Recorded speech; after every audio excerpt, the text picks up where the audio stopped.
Olá, amigos e amigas, participantes deste estudo abençoado do Evangelho segundo o Espiritismo, ministrado pela Casa Centro Espírita Jesus de Nazaré, aqui em Lorena, estado de São Paulo, né? Sejam todos muito bem-vindos ao estudo, né? Desde já lembrando, né, que podemos deixar um copo ou uma garrafa d'água, tá bem? Para ser energizado ou fluidificado pelos amigos espirituais, ok? Então, de início, convidamos a todos já para, neste momento de prece, agradecer ao Pai através da figura do nosso Mestre Jesus, nosso grande irmão, por mais esta oportunidade de estudo abençoado, que nos dê esclarecimento, que nós já temos plenas condições, né, de entender o seu Evangelho, né, nos dias de hoje, no ano de 2022 já, né, e principalmente que possamos praticar todo esse ensinamento, isso é o mais importante. Bem, desde já também, né, neste início, já vamos fazer as nossas vibrações por todos os nossos irmãos deste nosso querido planeta Terra, principalmente pelos irmãos mais necessitados que ainda passam provas e expiações, né, situações difíceis, delicadas, devido a situação de miséria, devido a desigualdades sociais, devido a violências, a conflitos, não só entre Rússia e Ucrânia também, mas diversos outros conflitos, inclusive os conflitos, né, nas famílias, né? Vamos orar pela paz em todos os ambientes, né? Isso irradiando em todos os níveis, desde nações até determinadas regiões, né, determinadas cidades, chegando a todos os lares, né, mentalizando principalmente os governantes dessas nações e os responsáveis, os chefes das famílias, das casas, né. A base de tudo é a família, então a paz na família, né. Para isso, precisamos ter paz dentro de nós mesmos, né. E é o que nós vamos falar aqui no estudo de hoje em relação aos inimigos, né? Então, nós estamos no capítulo 28, nós vamos ver o item 46, 47 e 48. Tá bem? O título dessa parte do estudo é Por Nossos Inimigos e Pelos que Nos Querem Bem, né? Preces. Então vamos ler o item 46 no prefácio. Jesus disse, amai mesmo os vossos inimigos. Esta máxima é o sublime da caridade cristã, mas com ela, Jesus não quer dizer que devemos ter para com os nossos inimigos a ternura que temos para com os nossos amigos. Ele nos disse com essas palavras para esquecer suas ofensas, perdoar o mal que nos fazem, pagar o mal com o bem. Além do mérito que isso resulta aos olhos de Deus, mostra aos olhos dos homens a verdadeira superioridade. Aí ele sugere aqui relembrar o capítulo 12, números 3 e 4 do Evangelho. Nós já vamos lá. Só nesse prefácio aqui ele já disse tudo, não é? Nós já podemos ver, nós sabemos realmente que podemos até afirmar, né, que a grande maioria de nós aqui na Terra, ainda agora já em transição para o mundo de regeneração, mas para nós ainda é muito difícil, se não muitas vezes até impossível, né, amar os inimigos, né? Sejamos sinceros, né? Amar. Alguns conseguem, alguns de nós já bem mais avançados, né, entre nós, alguns conseguem. Mas o que Jesus pede de nós é a tolerância, o suportar, é o conviver, é não desejar o mal, já é uma grande coisa, né? Não querer vingança, não desejar o mal. E, além disso, ainda desejar o bem, ó, que tudo dê bem, que tudo dê certo. Entendeu? Se a gente tiver condições de fazer isso que dá para fazer, a gente já está mostrando, a gente já está verificando em nós mesmos o nosso nível de evolução. Quer dizer, eu já não desejo o mal e desejo o bem. A partir daí é problema dele ou dela, certo? Eu não vou me rebaixar. Tá? E é claro que nós temos momentos, né, que a gente tem alguns momentos de desequilíbrio, por isso a gente precisa sempre vigiar e orar. Mesmo nesses momentos críticos, pensar em Jesus e tentar solucionar da melhor forma. No final nós vamos citar algum exemplo prático da nossa vida, né? Em que a gente, normalmente a gente é muito testado, né? No final nós vamos mencionar. Nós vamos lá para relembrar, lá no capítulo 12 do próprio Evangelho segundo o Espiritismo. O título é Amai os vossos inimigos. Pagar o mal com o bem. 1. Aí vem a passagem do Evangelho. Haveis aprendido o que foi dito. Vós amareis vosso próximo e odiareis vossos inimigos. Lá no Antigo Testamento. E eu vos digo, aí vem Jesus, amai os vossos inimigos. Fazei o bem àqueles que vos odeiam e orai por aqueles que vos perseguem e vos caluniam, a fim de que sejais os filhos de vosso Pai, que está nos céus, que faz erguer o sol sobre os bons e sobre os maus, e faz chover sobre os justos e os injustos. Porque se não amardes, senão aqueles que vos amam, que recompensa disso tereis? Os publicanos não fazem também? Não o fazem também? E se não saudardes, senão vossos irmãos, que fazeis nisso mais que os outros? Os publicanos não o fazem também? Eu vos digo que se vossa justiça não for mais abundante que a dos escribas e dos fariseus, não entrareis no reino dos céus. São Mateus capítulo 5, versículo 20, e de 43 a 47. Esse reino dos céus que Jesus figura aqui, nós já podemos traduzir hoje, já temos plenas condições, temos conhecimento disso, né? Que para nós já é o mundo de regeneração, né? É um verdadeiro reino, é uma nova etapa do planeta, entre aspas, um paraíso que nós estamos conquistando, estamos ainda construindo, fazendo por merecer, mas já estamos no último período de transição para o mundo de regeneração. Daqui a pouco a gente fala também sobre isso, que está dentro do estudo. Importantíssimo a gente ficar atento a isso, principalmente por isso, né? Não desejar o mal e desejar o bem, e vivermos de nossa parte sem nenhum minimizar, sem nada para querer tirar satisfação, para querer resolver com ninguém. Tá bem? Esse é o reino dos céus, a terra regenerada. E tem 2 do capítulo 12 ainda. Se não amar, isso está essa primeira passagem está em São Mateus, capítulo 5, versículo 20 e 43 a 47. O 2. Se não amardes, senão aqueles que vos amam, que recompensa tereis, uma vez que as pessoas de má vida amam também aqueles que as amam. Ele está questionando, né? Qual seria a recompensa? E se vós não fazeis o bem, senão aqueles que vô-lo fazem, que recompensa tereis, uma vez que as pessoas de má vida fazem a mesma coisa? E se vós não emprestais, senão aqueles de quem esperais receber o mesmo favor, que recompensa tereis, uma vez que as pessoas de má vida se emprestam mutuamente para receber a mesma vantagem? Mas, por vós, amais vossos inimigos, fazei o bem a todos e emprestais, sem disso nada esperar. E então vossa recompensa será muito grande. E sereis os filhos do Altíssimo, que é bom para os ingratos e mesmo para os maus. Sede, pois, cheios de misericórdia, como vosso Deus é cheio de misericórdia. Lucas, capítulo 6, versículo 32 a 36. Então a gente já comentou aqui da transição para o planeta de regeneração, né? Ao final, depois, vamos deixar aqui um link que nós já postamos lá no grupo do Centro Espírita Jesus de Nazaré, rede social, né? E vamos postar aqui também, porque todos os amigos e amigas que aqui neste grupo estão participando dos estudos, quem ainda porventura não tenha visto, não tenha assistido, vale a pena, tá bem? Que diz respeito também ao estudo da noite, tá?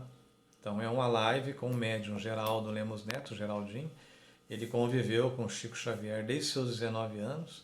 Havia uma amizade entre as famílias, né? A avó dele era amiga da mãe do Chico. E Chico deixou muitas predileções, muitas revelações a ele, através da mediunidade de presciência, né? Informações passadas principalmente por Emmanuel e André Luiz, e que ele, ao tempo certo, divulgaria, como ele já está fazendo. Lá ele vai explicar esta última etapa da regeneração, né? Que a Terra, segundo revelações do Chico, principalmente de Emmanuel, no ano de 2057 já será um mundo regenerado. Então, mais uma vez, é importante nós procurarmos praticar mesmo os ensinamentos do Evangelho, né? Fazermos o melhor possível.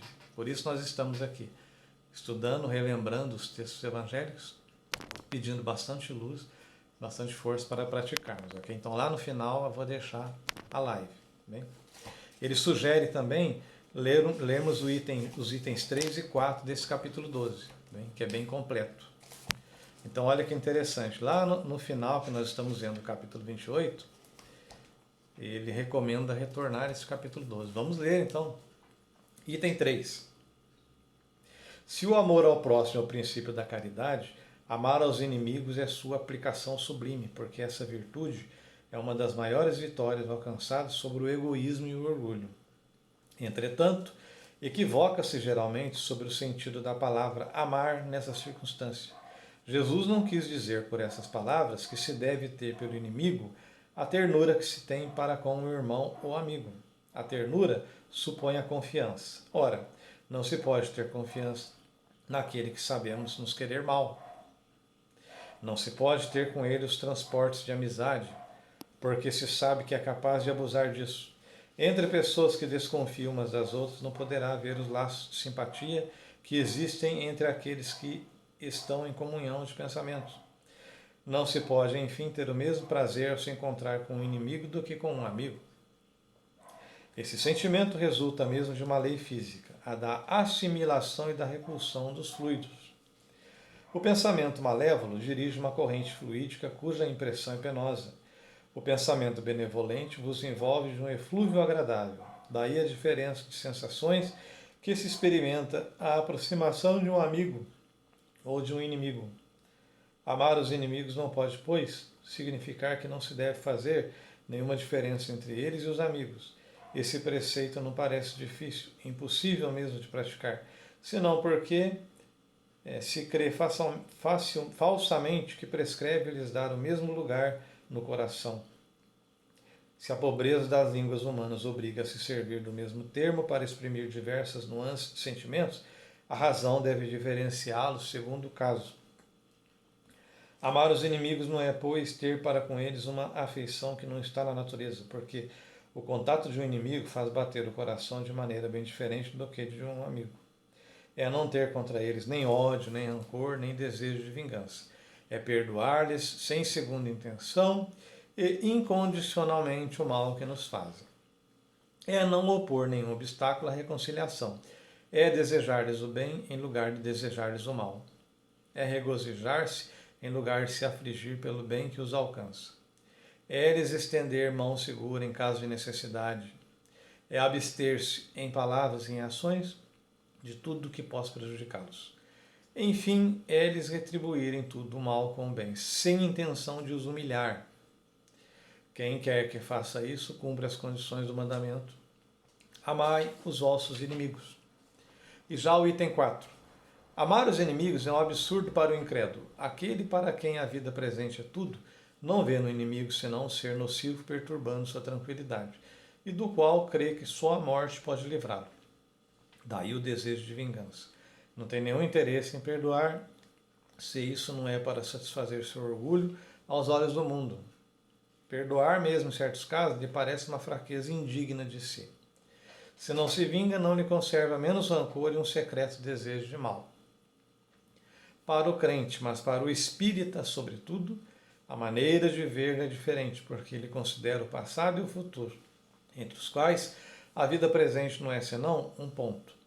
Sabe que, pela própria destinação da terra, deve prever encontrar nela homens maus e perversos, que as maldades das quais é alvo fazem parte das provas que deve suportar, e o ponto de vista elevado em que se coloca lhe torna as vicissitudes menos amargas. Venham elas dos homens ou das coisas. Se ele não se queixa das provas, não deve murmurar contra aqueles que delas são os instrumentos. Ainda estamos em provas e expiações, em transição para a regeneração. Se, em lugar de se lamentar, agradece a Deus por experimentá-lo, deve agradecer a mão que lhe fornece, a ocasião de provar sua paciência e sua resignação. Esse pensamento o dispõe naturalmente ao perdão. Ele sente, por outro lado, que quanto mais é generoso, mais se engrandece aos próprios olhos e se acha fora do alcance dos golpes benevolentes do seu inimigo. O homem que ocupa uma posição elevada no mundo não se crê ofendido pelos insultos daquele a quem considera como seu inferior. Assim ocorre com aquele que se eleva no mundo moral acima da humanidade material. Ele compreende que o ódio e o rancor o aviltariam e o rebaixariam. Ora, para seu superior ao seu adversário, é preciso que tenha alma maior, mais nobre e mais generosa. Bem, então ele disse tudo aí, né? Agora lá, novamente, aqui no capítulo 28, no item estudo. Agora o item 47, a prece. Um modelo de prece, tá, gente? Meu Deus, perdoa este alguém, a pessoa, né? O mal que me fez e o que quis me fazer, como desejo que me perdoeis, e que ele também me perdoe as injustiças que eu posso ter cometido. Se o haveis colocado no meu caminho como uma prova, que seja feita a vossa vontade. Desviai de mim, meu Deus, a ideia de maldizê-lo e todo desejo malévolo contra ele. Fazei com que eu não experimente nenhuma alegria com as infelicidades que poderiam lhe chegar, sem nenhuma inquietação com os bens que poderiam lhe ser concedidos, a fim de não enlamear minha alma com pensamentos indignos de um cristão. Possa a vossa bondade, Senhor, em se estendendo sobre ele ou ela, conduzi-los aos melhores sentimentos para comigo. Bons espíritos, inspirai-me o esquecimento do mal e a lembrança do bem, que nem o ódio, nem o rancor, nem o desejo de retribuir o mal com o mal entrem em meu coração, porque o ódio e a vingança não pertencem senão aos maus espíritos encarnados e desencarnados. Que eu esteja pronto, ao contrário, em lhe estender mão fraterna e lhe retribuir o mal com o bem, e vir em sua ajuda, se isso estiver em meu poder. Desejo, para provar a sinceridade de minhas palavras, que me seja oferecida a ocasião de lhe ser útil. Mas, sobretudo, meu Deus, preservai-me de fazê-lo por orgulho ou ostentação, em ou oprimindo por uma generosidade humilhante, o que me faria perder o fruto da minha ação, porque então eu mereceria que essas palavras do Cristo me fossem aplicadas. Já haveis recebido vossa recompensa. Capítulo 13, números 1 seguintes. E já o item 48, ação de graças pelo bem concedido aos nossos inimigos. Prefácio. Não desejar o mal aos inimigos é não ser caridoso, senão pela metade. A verdadeira caridade quer que lhes desejemos o bem e que sejamos felizes com o bem que lhes chega. Capítulo 12, números 7 e 8. Faz menção lá na leitura os itens 7 e 8 do capítulo 12. Vamos ver então. Se alguém vos bate na face direita, apresentai-lhe também a outra. Item 7, lá do capítulo 12. Tendes aprendido o que foi dito, olho por olho, dente por dente. Eu vos digo, para não resistirdes ao mal que se vos queiram fazer. Mas se alguém vos bate na face direita, apresentai-lhe também a esquerda. E se alguém quer demandar convosco para tomar vossa túnica, abandonai-lhe também vossa capa. E se alguém quer vos constranger a fazer 1000 passos com ele, fazei ainda 2000. Dai àquele que vos pede, e não repilais àquele que vos tomar emprestado. São Mateus capítulo 5, versículos 38 e 42. E o item 8. Os preconceitos do mundo sobre o que se convencionou chamar o ponto de honra dão essa suscetibilidade sombria, nascida do orgulho e da exaltação da personalidade, que leva o homem a retribuir injúria por injúria, insulto por insulto, o que parece a justiça para aquele cujo senso moral não se eleva acima das paixões terrestres. Por isso a lei mosaica dizia, olho por olho, dente por dente, lei em harmonia com o tempo em que vivia Moisés, lá no Antigo Testamento. Cristo veio e disse, retribuí o mal com o bem. E disse mais, não resistais ao mal que se vos queiram fazer. Se alguém vos bater sobre uma face, apresentai-lhe a outra. Ao orgulhoso, esta máxima parece uma covardia, porque não compreende que haja mais coragem em suportar o insulto do que em se vingar. E isso sempre por essa causa que faz com que sua visão não se transporte além do presente. Entretanto, é preciso tomar essa máxima ao pé da letra? Está questionando. Não mais que aquela que diz para arrancar o olho, se ele for motivo de escândalo. Acentuada em todas as suas consequências, seria condenar toda a repressão, mesmo legal, e deixar o campo livre aos maus, lhes dissipando tanto medo. Se não se opusesse um freio às suas agressões, logo todos os bons seriam suas vítimas. O próprio instinto de conservação, que é uma lei natural, diz que não é preciso estender benevolentemente o pescoço ao assassino. Por essas palavras, portanto, Jesus não interditou a defesa, mas condenou a vingança. Em dizendo para apresentar uma face quando a outra foi batida, é dizer sob outra forma que não é preciso retribuir o mal com o mal, que o homem deve aceitar com humildade tudo o que tende a rebaixar-lhe o orgulho, que é mais glorioso para si ser ferido do que ferir, suportar pacientemente uma injustiça do que ele próprio cometer uma, que vale mais ser enganado do que enganador, ser arruinado do que arruinar os outros. Isto é, ao mesmo tempo, a condenação do duelo, que não é outra coisa senão a manifestação do orgulho. Só a fé na vida futura e na justiça de Deus, que não deixa jamais o mal impune, pode dar a força de suportar pacientemente os golpes dirigidos contra nossos interesses e nosso amor próprio. Por isso dizemos incessantemente, dirigi vossos olhares para a frente.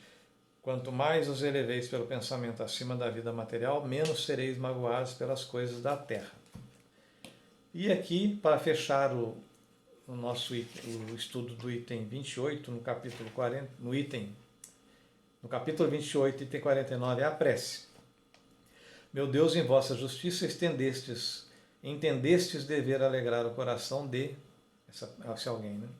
Eu vou-lo agradeço por ele ou ela, malgrado o mal que me fez ou que procura me fazer. Se dele se aproveitasse para me humilhar, eu aceitaria como uma prova para a minha caridade. Bons espíritos que me protegeis, não permitais que eu conceba nisso nenhum pesar.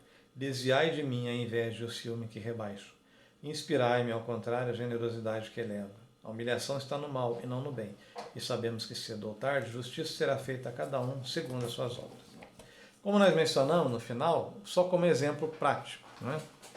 Existe uma técnica de defesa, que é o Krav Maga, nós estamos começando a praticar essa técnica, né? Porque nós estamos mencionando aqui. É a defesa pessoal por excelência. Como ele já disse ali no texto, ele disse, Jesus não condena a defesa, ou seja, no momento crítico precisamos nos defender, tá bem? Mas defender, não necessariamente revidar ou atacar. Então desvencilhar-se e correr. É interessante que o próprio instrutor, ele é fantástico. Ele menciona exemplos e dá dicas. Por exemplo, se possível, sai correndo, volta para casa. O importante é voltar para casa inteiro. Isso não é vergonha. Ah, mas eu corri, o cara tentou me agredir, eu corri. Ué, o cara pega uma pedra para atacar. Tem meios de se defender? Se tiver encurralado e não der, vamos defender, usando corretamente técnica. Tá? Está no YouTube, aí é só procurar não revidar, também, principalmente se o outro estiver armado, hoje em dia principalmente, né? Mas, enfim, um exemplo prático, então, vamos deixar no trânsito. Fantástico, né? O trânsito é a maior prova, né? Uma fechada, uma barbeiragem de alguém, seja nossa ou do outro motorista. Se ele para à frente, não vamos parar. Se tiver espaço pela direita, vamos passar pela direita e vamos embora. Por que pela direita? Porque ele vai descer pela esquerda. Deixa ele descer. Ultrapassa e vai embora. Vira a esquina, vai embora, deixa ele. Deixa ele lá com o mau humor dele. Não vamos brigar, numa dessas pode estar armado, etc. Então, deixa ele, ó, que tudo dê certo, fique em paz, tá? Se acontecer dos dois descer do carro, meu amigo, tranquilo, ó, tudo bem aí na paz, tá bom? Houve um erro aí, eu errei, ou se não foi a gente, tudo bem, houve uma falha aí, mas tranquilo, se um pequeno prejuízo material, tudo bem. Vamos resolver na paz? Vamos. Tá? Vamos tentar amenizar, vamos esquentar os ânimos. A gente não sabe o outro, às vezes já saiu de casa nervoso, né? Pior ainda se estiver com uma arma hoje em dia. Então, vamos voltar para casa bem, voltar inteiro e mantermos a nossa consciência tranquila, lembrando que já estamos a um passinho do mundo de regeneração, falta pouco, tá bem? Lembrando que em seguida vamos deixar o link com a live de Geraldo Lemos Neto e depois procurem lá outras lives dele que vale a pena, tá? Alguém que conviveu com o Chico e transmite as palavras do Chico para os dias de hoje que estamos vivendo. Muita paz a todos e Deus abençoe.